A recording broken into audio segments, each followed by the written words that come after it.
Content warning. Tone Deaf is rated explicit for mature content and strong language. Spoilers are in every episode, so if you haven't seen the shows we are reviewing, you can always check back in later with us. We'll be here when you get back.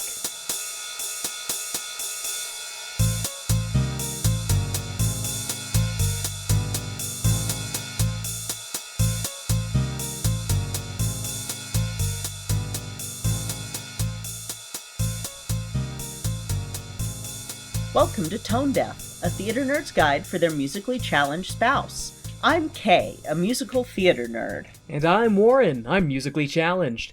Are you ready for Season 2 of The Hunted Encore? I am so ready! Yes! Oh man, we've been wanting to watch it, but it's like, okay, well, we have to get the script ready, and we have to have our recording day so that we can immediately talk about our reactions, and I'm excited. Me too. All right, so without any further ado, let's talk about the production of Season 2 of The Hunted Encore. Woo! So this is all again from Ned, who, if you remember from the last episode, wrote The Hunted Encore, which you shouldn't be listening to these two out of order, y'all. Listen, if you haven't listened to our last episode, listen to it. So pause. Go back, listen to it, and then you can listen to this episode. Now, Kay, they might be a strong, independent podcast listener, and they don't need no non-binary woman telling them what to do. Well, I'm going to tell you that anyway. It will, that way I don't have to do more exposition than I already wrote. So, it was planned, Season 2 of The Hunted Encore was planned immediately after Season 1, and was filmed in 4 days of 2017, the year of the eclipse. Remember that for later. It was written in the spring of 2017, after the death of Ned's mother. No. Yeah. Marcus and Ned weren't satisfied with a couple of things from Season 1 and decided to go about improving these aspects. Namely, more Johns! More Johns! All the Johns. But namely, it was a lack of cohesion between the camera and music. This leads to the songs of Season 2 being highly produced music videos and makes the world more absurdist, as musicals are wont to be. Yes. Bob from the original Hunted was brought in, and according to Ned, there is a new fan-favorite antagonist. It was a wild production, as they put more into the show than the last one, as well as some conflicts in scheduling for Andrew Mayer, who was balancing being in The Hunted Encore with being on Broadway in The Great Comet of 1812. This led to filming things out of order, which is pretty common on film sets, but can lead to issues like making scenes look like they're in one take, and can sometimes lead to consistency issues, as you've seen when I did student films and would be like, nope, everything, it has to be the same time. Yeah. And from Ned, he said, it sounds like things got handled pretty well. He said, there weren't many production gaffes throughout the show. However, if you pay attention during the second season in the warehouse episodes, there are a few times you can see the assistant director and the camera monitors all set up with the full crew visible. Not a single person has pointed it out in a review, which we feel shows how engaging the material is. So, yep, that. It makes me think of when my one friend was being my AD for a student film, and she kept showing up in the reflective backdrop of the bar. Oh, that's right. I wasn't there for the shooting with that, but yeah, you were talking about that. And it's kept showing up in the reflection. Yeah, and finally it's just like, girl, get out of the shot. Move, bitch, get out the way. We love you. We love you. You're not a bitch. I'm just joking. You're not a bitch. We love you. It's for comedic effect. Anytime that we get to use that song, it gets used. It's true. So he does say that the VFX is more obvious in this season. With cell phones getting their screens added in, they were green screened on the set, as well as cutting people out of the background that weren't supposed to be there. Fuck those people. And from the production information he sent me, he says, in one major fight scene, he had to remove a Dunkin' Donuts iced coffee container that's visible in a significant number of the shots and wasn't discovered until after the show made a third round of edits. Oof. It even made it into an early trailer that was screened around the world and no one noticed. Oof. I feel for I him. feel that Yeah. so much. So you feel for him, like when you, because you're in the moment, you maybe don't notice something, and then you go back and look at it, and you're just like, fuck.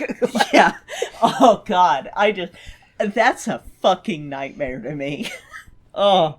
So, he does say, or this right here is the story that he sent me that made me scream inside as a film person, because this is a fucking lighting nightmare. Ooh. And, so remember how I mentioned the eclipse? No. Subscribe, rate, review, and all the action stuff from Prepare for War was filmed during the solar eclipse of 2017, after I had driven for 16 hours and got maybe 35 minutes of sleep. I barely remember filming it, and the post-production coloring on Subscribe, Rate, Review was a disaster, because the sun went away on each take, so the light just wasn't just different levels of brightness, but the actual colors are drastically different. Look at the back wall and see how much it's changing. That's because we had to do such different color techniques to keep their face skin tone relatively consistent. That's a fucking nightmare. I'm so sorry you had to do that, man. Right? I read that and I was like, oh no. Uh-huh. I could just imagine the hours, the days possibly spent with that. Frame by frame. Slight modifications, frame by frame. That's hell. So, speaking of subscribe, rate, review, he says that this was added in at the last minute. They realized that there wasn't a difference really between the Queens of the Damned, who are the new vampire faction in this, and John's faction, so this is where the YouTube channel subplot will come in. Do the Queens of the Damned hang out in Queens, New York? Probably. That would be really cool if so. Either that or they're going to be like, no, that'd be too obvious. See, and I was thinking Aaliyah, so there's me. Anyway, from Ned, he says, I called Preston and asked him to write a song in the style of Owl City that was an appeal to subscriber rate of review, YouTube channel. Blech. The song was turned around in under 24 hours and had 0 rewrites from draft 1. We put it into the studio like 4 days later. So, yeah, I'm excited for this. I'm so fucking excited. Alright, so Ryan Jabot, who directed the first season and worked with Ned and Joe on the scripts for this season, was supposed to direct season 2, but had to drop out 72 hours before filming. Crystal Arnett was brought on to direct, and she met the cast and crew for the first time on set. She didn't have any time to work with pre-production, didn't have any time to look over the script, no time to rehearse with the actors, and she still fucking knocked it out of the park. She won Best Director at a top web series festival in Spain, which is the Bilbao Series Land of 2018. Very nice. Mm-hmm. This was released on Halloween of 2018 and went on to the film festival circuit, going to over 70 festivals and winning 50 awards, actually more than 50 awards. I didn't write that right in my notes. How dare you? I know, my notes are supposed to be immaculate, like Mary. Every single time. I am the only one allowed to fuck up on this show. To err is human. I'm still technically human. Technically. On a technicality. You are technically correct. The best kind of correct. They won over 50 awards, including rank 4 in the USA and 27 worldwide in the 2018 Web Series World Cup. The best director that I told you about with Crystal Arnett in 2018 at the Bilbao Series Land. They won Best Musical Comedy at Baltimore Next Media Web Fest of 2018. Winner of Best Original Score in the New Jersey Web Fest of 2019, as well as Best comedic horror series at that same festival. Best Satire or Spoof at the Minnesota Webfest 2018. Outstanding Score in a Comedy and Outstanding Special Effects in a Comedy at LA Webfest 2018. Best Web Series at the Bloody Horror International Film Festival of 2018.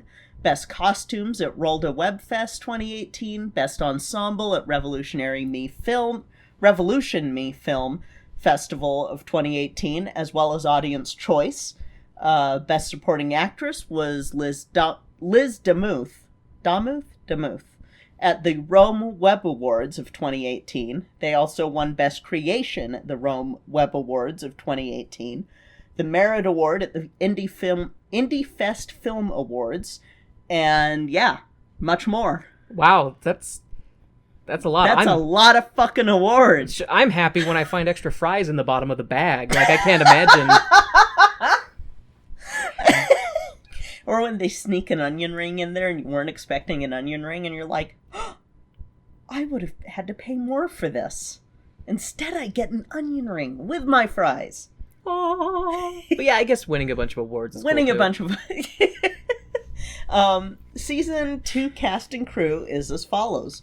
We have the return of Megan Dorn as Megan, Ned Donovan as Ned, Andrew Mayer as Andrew, Adam Castor as Adam, John Stephen Gardner as John, as well as Bob, who plays Robert Chapin, and he was part of Hook as well as Ring of Steel.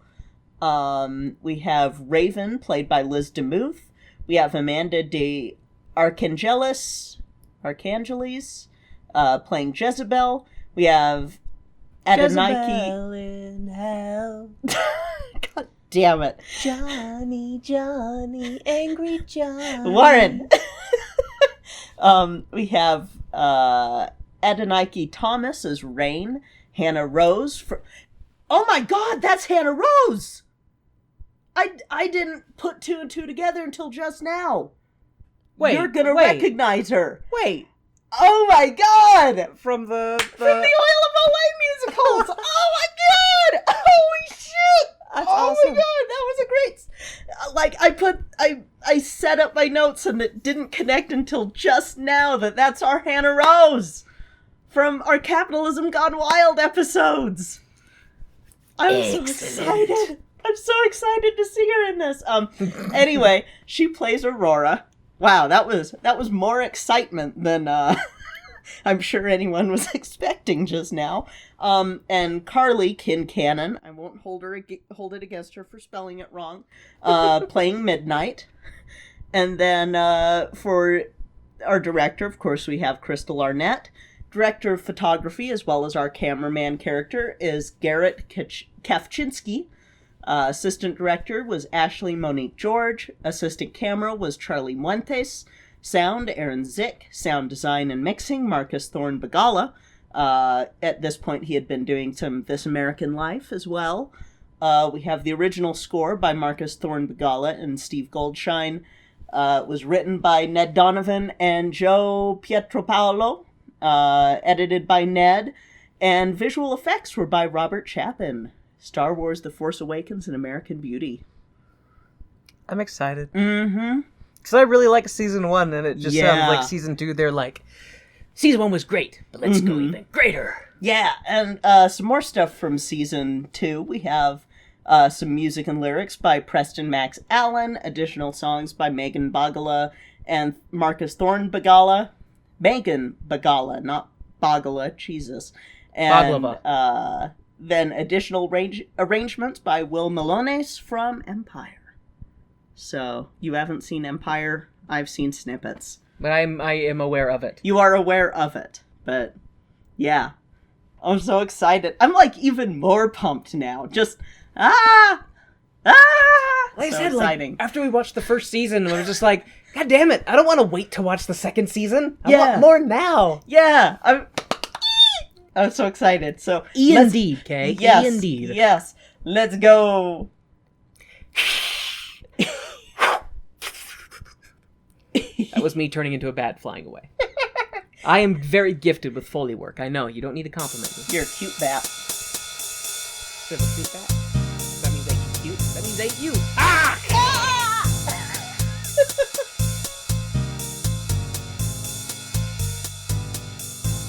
Hey, Warren. Hey, Kay.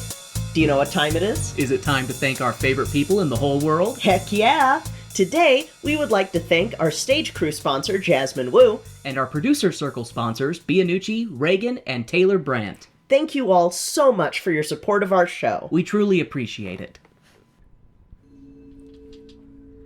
Are you ready for a spoopy deal? Maybe a musically spoopy deal? Right now, on Bandcamp, you can order anything from Charging Moose Media, creators of the award-winning musical web series The Hunted, Encore, for 20% off using the discount code TONEDEAF. That's right. You can get the soundtracks for both seasons of The Hunted Encore from Charging Moose Media's Bandcamp for 20% off right now. Just enter the promo code TONEDEAF, all one word, at checkout for your discount and enjoy the musical stylings of John Krause, Ned Donovan, Megan Dorn, Marcus Thorne Bagala, and more. And it's not just Spoopy Month where Charging Moose Media has you covered. Check out A Very Charging Moose Christmas as well. Also 20% off with the promo code TONEDEAF. Visit chargingmoosemedia.bandcamp.com to get 20% off any album on their page with the promo code TONEDEAF. That's TONEDEAF. Today.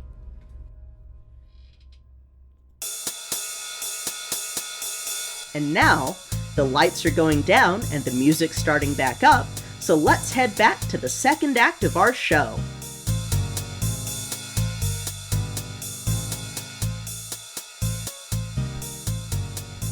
What'd you think? I loved it. Right? I loved it. That's so good! I loved it more than the first one, and I already liked the first one. Season 3 when? When? Warren gestures and grabby hands. Yeah, that was so good. Everybody, y'all need to go see The Hunted Encore Seasons 1 and 2. Goodness.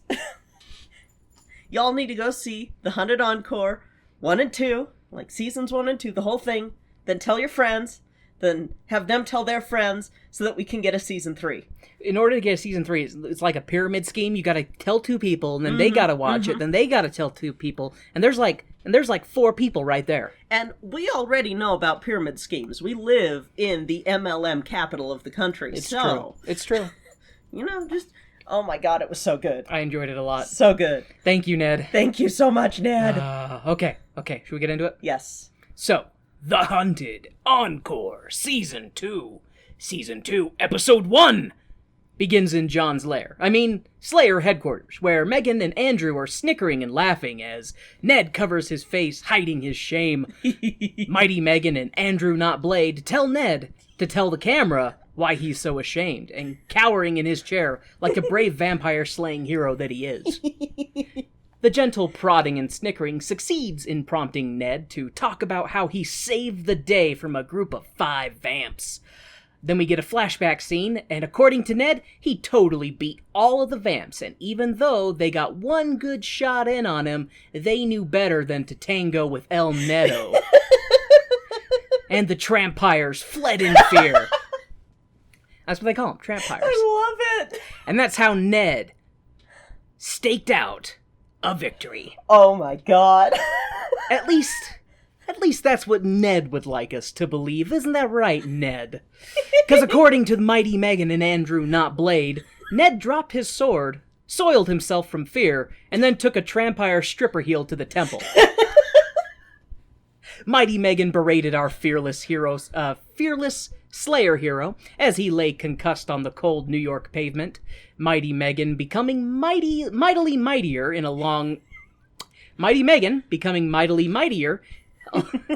along with a helping hand from Andrew Not Blade's blade, drove the blood-sucking band of black-clad bat babes out of the scene.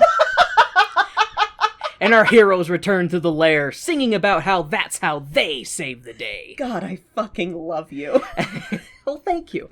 I will say, it was interesting you reading information between Seasons 1 and Season 2, and I could see the changes that you're talking about that Ned had talked about with making each musical scene for season 2 more of a music video rather than just kind of singing in the scene.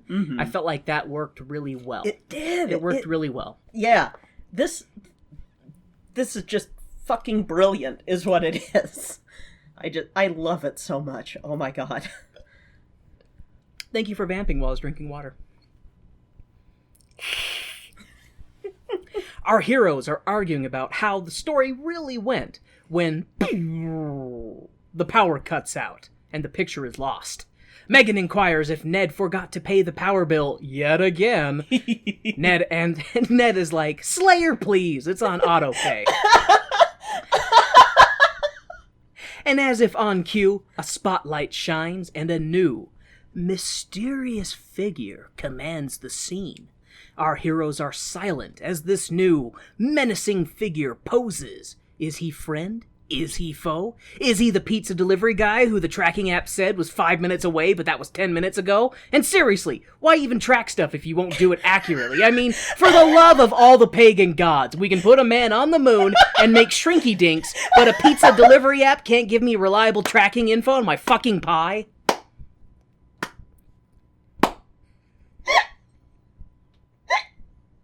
Anyways, this new guy's name is Bob. That name won't do. He has 2 swords on his back, which means he must be brave and bold. Bobbert the Bold it is. Played by the Robert Chapin. Yes, played by the Robert Chapin. From the original Hunted. The Bobbert Chapin. The Bobbert. I will never not call him Bobbert. He's tall, good-looking, and muscular. He can deal with it. I guess Megan knows Bobbert, but that exposition will have to wait until the next episode. Dun dun dun. End episode 1. Episode 2! Mighty Megan inquires why Bobbert the Bold is here, and Bobbert the Bold is like, why are you hanging out in this vampire's lair? And why is it a theater? And why the fuck are you in a vampire's former lair/theater? They know exactly where to go to find you. Good one. Our heroes are not liking being belittled, and seemingly less Mighty Megan is like, the fuck, Bobbert? And Bobbert the Bold is like, oh hey, by the way, you should check out this vampire blog that John and Adam have. Ned's eyes sparkle, and his heart skipped a beat. A slight stutter flickered on his lips as he heard the name of his longtime super best friend turned vampire arch nemesis, Adam. Mighty Megan verbally bitch slaps Ned for giving exposition, but Bobbert the Bold is unfazed. I'm recapping. Yeah. There was... the humor in this. It's so fucking funny. So good. God damn it, I enjoyed it so much. Can I say this right now? This is the most joy I have felt with a musical since The Wiz. That's high praise. Yeah, that is high praise. That's high fucking praise, Ned. This is the most joy I've felt. I've had a lot of fun because, for whatever reason, it seems like there's fewer, and maybe it's just me and my lack of musical theater knowledge, but I feel like there's less musicals to do around Halloween time. Yeah, there's some, and there was one that I was gonna do, but we'll get into why we're not doing it at the end of this episode. You get to wait till next year. Yeah, that's fine, because we got to do The Hunted, and I'm super excited that we got to do The Hunted. Absolutely. So, yeah, exactly. Okay. Our heroes pull up John and Adam's vlog. Blood and Fangs with a Z. And our heroes get to see our villains in a new domestic light. John, the formerly big bad vamp of New York, and Adam are talking about how great it is to be popular vampires with 1 million subscribers. Bet half of those are otherkin. Or bots, I don't know. Or tweens or something who are like, bite me, senpai. And Adam tries to sell a health drink for vampires that he totally enjoys drinking and isn't seconds away from puking up. The tone of our undead couple shifts as John delivers a message to our Slayer heroes. John looks into the camera, and he tells them that he sees all the faces of the Johns that they slayed, and even some of the not Johns, but mostly the Johns. The big Johns, the little Johns, the medium Johns, all the mama Johns and baby Johns, but not the Papa Johns, because fuck that nasty garbage. Ketchup on white bread is more appealing. Truth. Anyways, John, the once upon a time big bad vamp of New York, tells the Slayers that he's called in the Big Fangs, the big, bad, bloody mercenary muscle of the vampire world. That's right, the Queens of the Damned, otherwise known as the Trampires from the previous episode, who gave Ned a stiletto to the cranium. That's right, the Queens of the Damned are coming to New York to slay the Slayers. But Kay, if they're there to slay the Slayers, then doesn't that make them hunter-killers? And if they're hunter-killers, then whom will slay the hunter-killers? How will our heroes slay the hunter-killer Slayer Queens of the Damned? I guess we'll have to find out. With the help of Bobbert the Bold, me suspects. Bobbert the Bold, by the way, has a very similar backstory to our Not Blade, Andrew. And Andrew Not Blade does not like not being the only half-vampire on the team. And he challenges Bobbert the Bold to a duel to the more than half-undead death. It's a little bit convoluted of a joke, but I went for it. The two half-vampires take their long, hard swords in hand and friskily clash them. Cling, clang, cling, cling, clang. Ooh, it gets me all excited. But before we could get a climax, Ned, the bringer of the blue balls, tells the two of them to stop fighting and to just be friends. Bobbert the Bold is like, yeah, that's what I was trying to do, but your not Blade friend is being a dick. And as Bobbert the Bold tries to give us his backstory, he remembers the version of The Hunted that he's in, and he's like, oh yeah, I have to sing. I have to sing if I want you to listen to a goddamn word I say. And then we get Bobbert the Bold's hunted life story. He was balls deep in a vamp tramp and got bit, and instead of fully turning, he just got vamp powers, but is still human, and now he hunts the vamps. Also, they are very kind to rag on the Twilight vampires during the song, which gets bonus points from me, cause fuck Twilight and its sparkle pyres. Agreed. I love the way that was edited. Because it had scenes from the other hunted stuff. Like, I noticed they were showing that, on, which was cool to see. That was so cool! Since we haven't seen any of the other hunted stuff, it was nice to see some snippets of the other stuff. It was, again, bravo! Fucking bravo! Anyways, Sunlight, Crosses, and Holy Water do a fat load of nothing to vampires. Garlic pisses them off, which I guess later actually turns out not to be true. Bobbert was talking about taking garlic pills to help stay alive when fighting vampires, but then later on there's a thing. Anyway, it's but the only way to kill vampires, you have to cut off their head with a sword.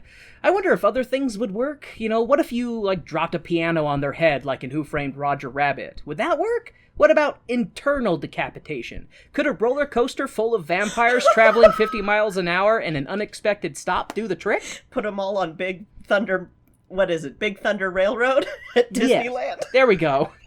Oh, God. The most murderous dark. ride. The most deaths to ever happen to Disneyland in one fell swoop. Ha! These are the thoughts that inhabit my mind when I should be paying attention to the things, and hence why Kay has to make frequent pauses. Anyways, Bobbert the Bold's song concludes, and so does Episode 2 of Season 2. Episode 3 begins with John and Adam auto-tuned. The best song of this season. I like them all, but I will say it is probably the most catchy because of the era that we live in of subscribe, and ring the bell. Yes. It's very catchy for those YouTube reasons. And because of the Easter eggs, we actually watched this episode twice. We did. Because we watched it once with captions on and once with captions off. just for the episode titles. Yes. Oh my god. The episode title of because the way they filmed this was just fucking brilliant. I loved the way that they did this filming, because they're like singing in multiple videos and they keep changing clothing, and like the titles of the different videos of their vlog are just oh my god. Yes. They're so good. Okay. But anyway, so episode 3 begins with John and Adam auto-tuned and doing a magical clothing change as they sing and ask people to subscribe, rate, and review. And they expose their plans to conquer the internet and then New York. Oh hey, it's vampire propaganda! They're trying to turn humans against the Slayers to keep their blood in their veins and out of the mouths of the vamps. Which I do laugh that it gets revealed a little bit later, but it basically is. It's vampire propaganda to be like, look, humans, we're not bad. We're just people like you, except we have fangs and we drink blood. The blood-sucking, auto-tuned propaganda continues with them saying that they're going to do this for all the vamps who are suffering at the hands of the prejudice of Slayers. The song ends, and Ned is enjoying the fuck out of these videos, all while Mighty Megan is like, you're enjoying that way too much. And Andrew Notblade is, I guess, at his day job. Turns out he works on Broadway. In concessions. I do love that, though, when, It's so good! That is just totally, he's just like, yeah, he works on Broadway. In concessions. Well, and it's a great little, nod to the actual reason behind scheduling issues, that he was on Broadway in the Comet of 1812, so... I love this show so much. Bobbert the Bold is making fun of Ned and Megan for not being very good vampire hunters, like him. He says that they spend too much time singing, but if they didn't, then it wouldn't be... But if they didn't spend too much time singing, then I wouldn't be able to review this bloodnanza with my wonderful vamp wife.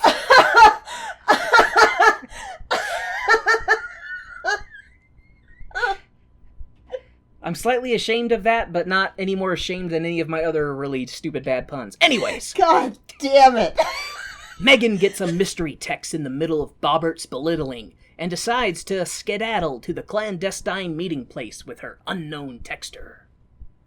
After Megan leaves, Ned tells Bobbert that he's overreacting with these trampire queens of the damned, and it's at this time that Ned's watching a video of John and Adam talking about the queens of the damned, and looking horrified as they watch a video that the queens posted of them slaying a slayer and making balloon animals out of his intestines. Cool party trick. There's a lot of intestines. You can get a lot of balloon animals out of that. It's a giraffe. As somebody who used to make balloon animals for a hobby because I was a weird teenager. I can only make slightly phallic-looking swords. You mean you can't make a cockosaurus?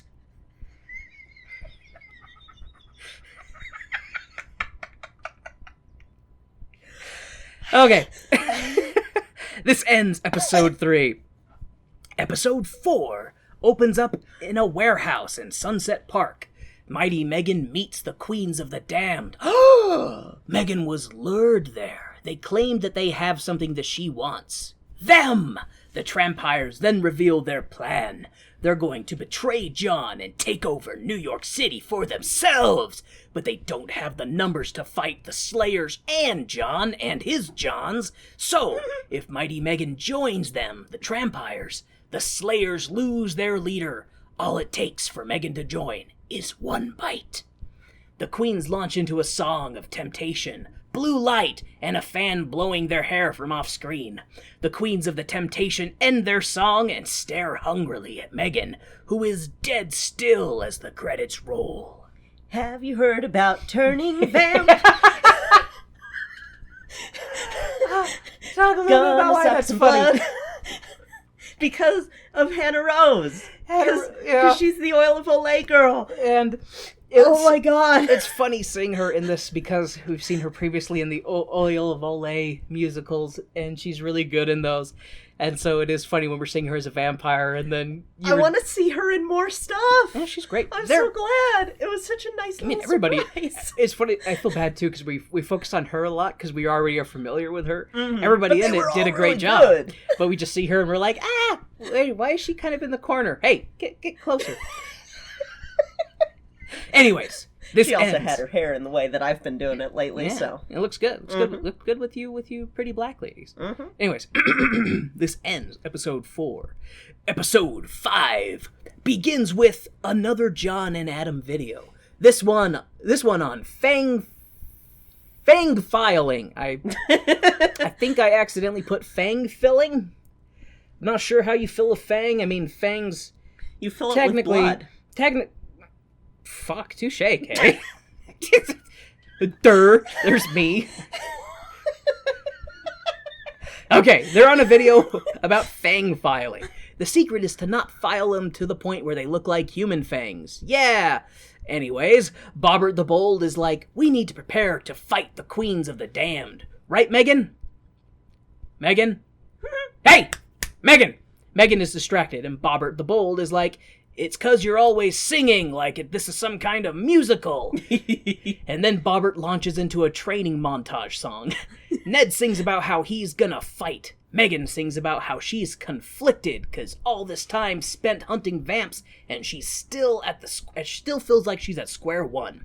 Oh yeah, and Ned gets punched while training and I don't know if he actually got punched for real. Yeah, because that looked really... The way that Megan reacted... It seemed like he might have actually got punched, and he's like, "No, let's use that." Because she's like, "Oh, are you okay?"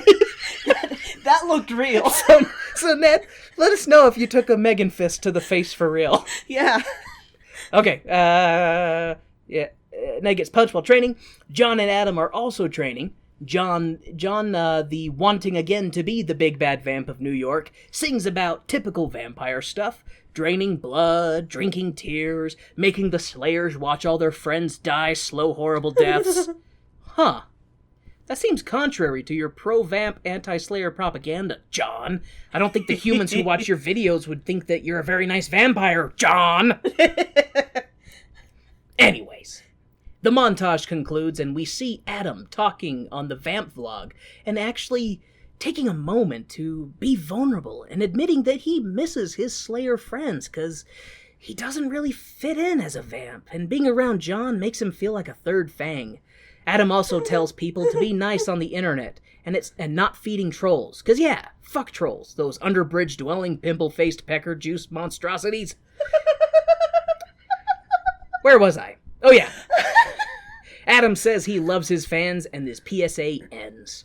And so does Episode 5. Episode 6 opens in another warehouse. Andrew, not Blade, off of his day job, rides in on his motorcycle, looking all badass and totally not dressed exactly like Marvel's Blade. He then launches into a reprisal of the song from Season 1, his, Torn Between Two Worlds song. Between Two Fates. Between Two Fates, thank you. And complete with some violin playing. As you might recall, Andrew is torn between two fates. Andrew Not Blade concludes his song and confronts John and Adam, who are like, "Ha ha ha ha ha! You're all alone now, and we're going to kill you!" You're alone now. Sorry. I can't hear that. I can't hear Alone Now and not think of that song. It's like a Pavlovian response. Anyways, Adam waves to his former cameraman friend Garrett, who is privy to all of the potential betrayal and stuff going on, but since he's a filmmaker, he doesn't take sides, much to the rage of Bobbert and others. Cinema verite. Jesus. I just love it. He's like, I'm a filmmaker. I don't take sides. What? I mean, that's a good documentarian right there, not taking any sides. I mean... He's cattle to vampires. He better take a fucking side. Anyways. See, I'm with Bobbert on that. You take a side, cameraman. I agree. I was saying, from a documentary film standpoint, he has a point. Anyways. We're not gonna both sides this, okay?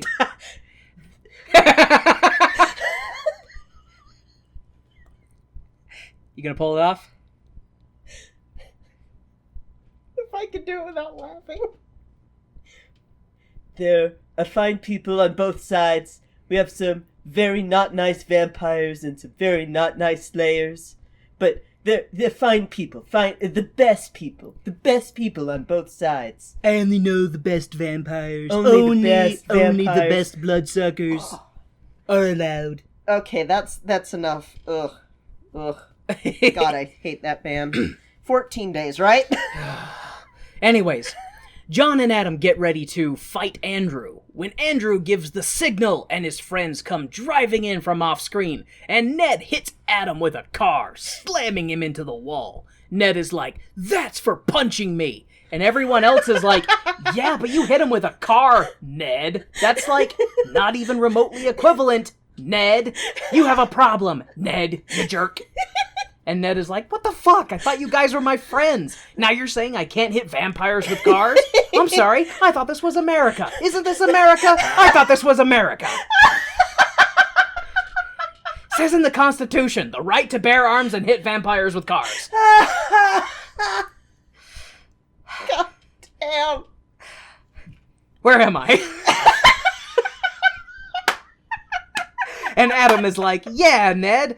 Yeah, Ned and I used to be the bestest of besties, but now I'm like totes an evil vamp now, and that's just how it is." And John, the once upon a time but still trying to reclaim his spot as the big bad vamp of New York, divulges to Adam that, vampires are people, like anyone else, and that they have to train new vampires to be evil through, introductory videos and manuals and torture, lots and lots of torture.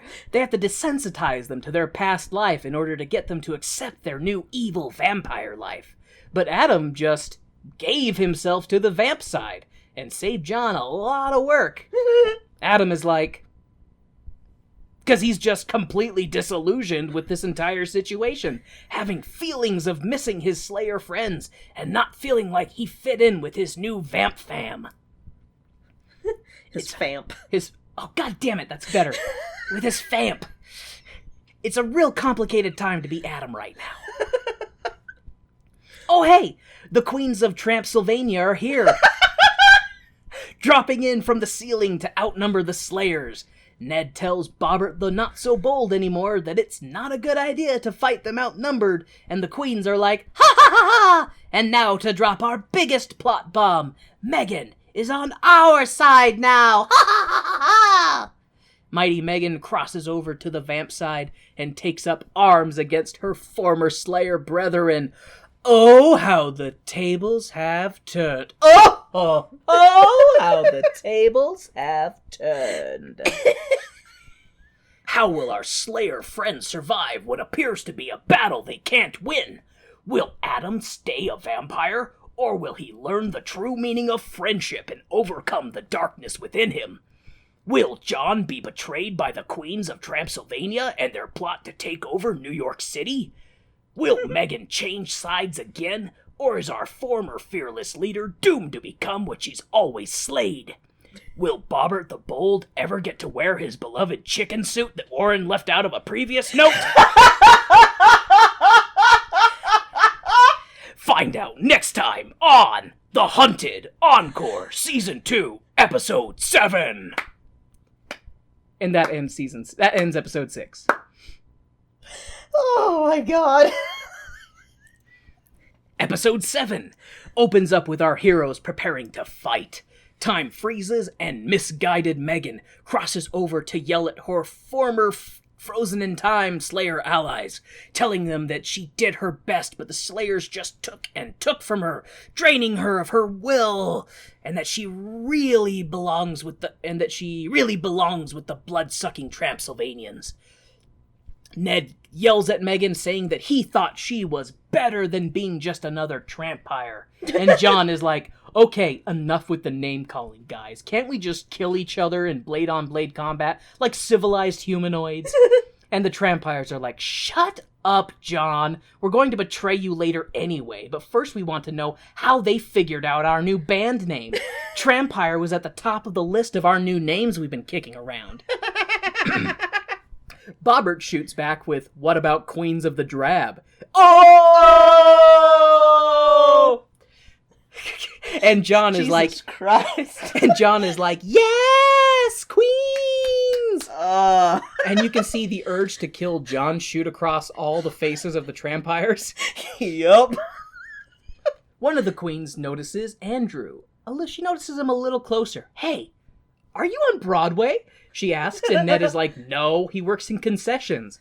And the Trampires are like, oh my god, Concessions the musical! It won like 8 Tonys! Oh my god, oh my god, oh my god! And Ned is like, enough! Are we here to mercilessly kill one another or not? The payoff for that joke was so good. And everyone launches into a brawl. Flashes of steel against steel ring through the warehouse, and the battle ends just as quickly as it began. The Trampires holding Bobbert the beaten on the ground as they tell malicious Megan that she has to kill Bobbert to prove that she's one of them before they all take over New York and betray John. And John is like, what? Huh? Betray John? Murder in her eyes, Megan crosses the divide and places each of her blades across the neck of Bobbert, about to shit his pants. The two look into each other's eyes, and the music swells. And end episode 7, you bunch of cock teasers! That was kind of the reaction. A little bit. Episode 8, the thrilling conclusion of Season 2 of The Hunted, Encore, begins where we left off. Megan's blades on Bobbert's throat, and whoosh! Megan throws her blades to the side and decapitates 2 of the Trampires, leveling the playing field. Megan once again crosses the divide to stand with her Slayer fam and take on the Queens of Trampsylvania. It was all a ruse, a clever ruse. Ha ha ha ha ha! Oh, how the turns have tabled. Oh ho ho, how the turns have tabled. The battle is fierce. Slayers and blades fly while vampires' fangs flash. Ned bests Adam in battle, but he can't bring himself to kill his former friend, who then grabs his sword from the ground and scrambles away to fight somebody else. That was a really good moment. It really was the moment where Yeah. he's just like, you know, because Ned's acting, he's shaking. Yeah, He's that like, was some good he's acting, like, I man. should kill you, but you were wearing the face of my friend. Mm-hmm. Wearing the face of my... That sounds a little... Skin face. 2 more. New Halloween mask. Oh, God. Ugh. 2 more of the Trampires fall to mighty Megan and Andrew totally not Blade. And now the Slayers outnumber the Vamps. The Slayers are singing a pre-victory song about how awesome they are. And the Vamps sneak away, stealing Ned's car in the process. That's so great. Where's my car? Son of a bitch! Our heroes are victorious, but at what cost? Ned's sick-ass wheels. Our heroes regroup at their headquarters, and Bobbert, though bold once again, is being thanked by Megan, who is appreciative of him having her back. Bobbert tells her no problem, and that she's got a good team. Megan tries to convince him to stay, but Bobbert has to go back to L.A., the city of angels, and apparently vampires too. Because who knows what's happened since he left. Before Bobbert can depart, Ned is like, hey, John and Adam posted a new vlog. Because it's a vampire video vlog, so vlog. And it's about John crying about how the Slayers are dirty, rotten cheaters and never let him win, and the remaining Trampsylvanians... and they never let him win. And the remaining Trampsylvanian says that the Slayers have won the battle, but she will win the war. She then does the typical YouTube sign-off pleasantries and asks the people watching to post positive comments about killing Megan and the Slayers. Bye! It does make me laugh when they do those videos, because they'll be like, I will kill you, I will gut you, I will leave you broken and bloodied and dead! Anyways, thanks so much for watching. Please like and subscribe, and don't forget to ring the bell. We'll see you next week. Bye! It's so good! Mighty Megan turns to Bobbert, saying, "Looks like they're not going anywhere." To which Bobbert replies with, "Huh, I think you can handle them." Ned says that the video has over 10 million views, to which Bobbert replies with a line that makes me want to see the video. "That's more views than Shark Kitty on a Roomba. I hate the internet." I want to see Shark Kitty on a Roomba, please and thank you. Have you not seen Shark Kitty on a Roomba? That's a real video? Oh my god! Oh my god! Okay, hold on. Seriously? Hold on. Seriously, Shark Kitty on a Roomba is a real video. Yeah, Shark Kitty on a Roomba is a real video. Let me pull it up for you. How have I existed in the world and not known this? Oh my god, baby. Kitty. We'll be right back after Warren sees Shark Kitty on a Roomba. We are clearing up some grave misconceptions, but we do a bunch of awesome things too. If you want more than we gotta mention, pop onto our page, subscribe, rate, review. Welcome to our vlog, subscribe, rate, review.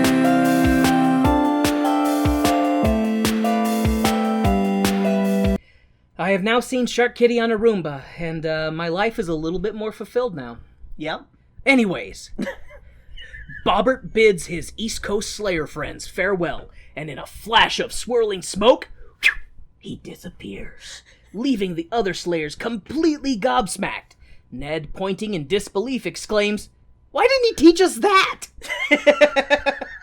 End episode 8 of season 2.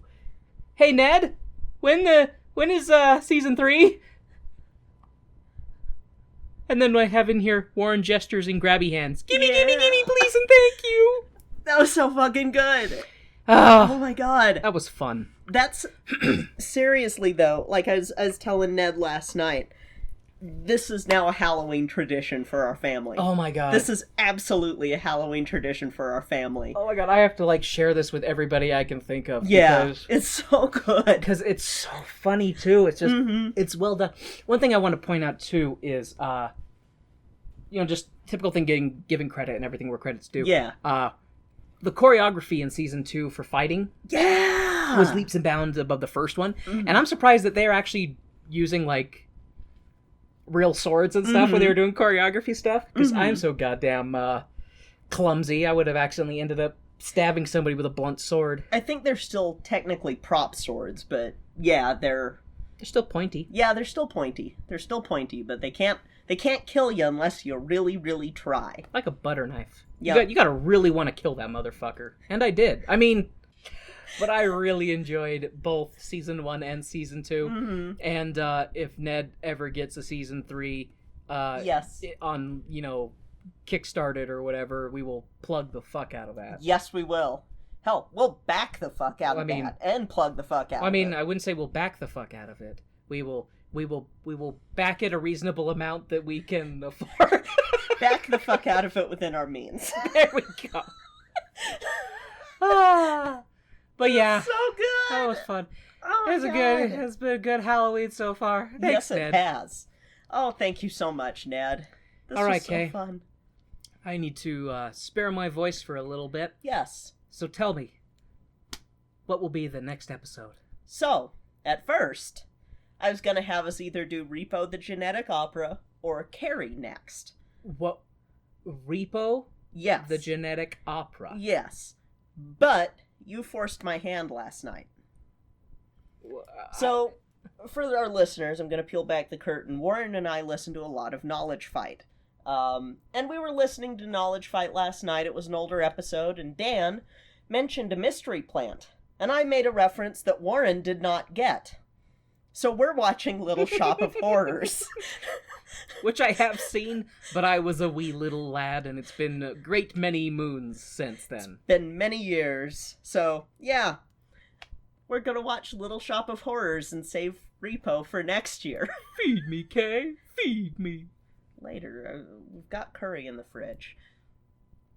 Can heat that curry up. I want blood. Not getting any of mine. Oh, come on. You can lose a pint of blood before you start to feel any effects. Hey now, I'm You not have- allowed to donate blood. You can donate it to your husband's stomach. You have 5 pints of blood. You can give me 1 pint, okay? They said that with my irregular heartbeat, I can't donate blood.